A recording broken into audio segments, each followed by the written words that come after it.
100 push-ups, 100 sit-ups, 100 squats, at 10 km run araw-araw. Talaga bang ito lang ang sikreto ni Saitama para matalo ang kahit sinong kalaban sa isang suntok? Imposible, di ba? Heto ang totoong dahilan.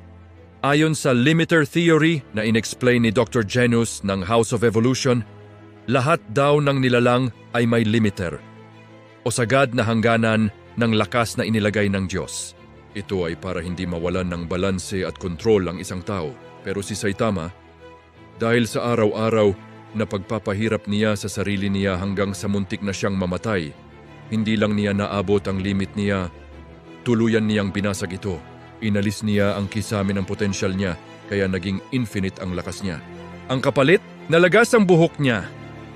Sa tingin mo, may character pa ba sa One Punch Man universe tulad ni na Blast o God na makakasurvive sa isang seryosong suntok ni Saitama?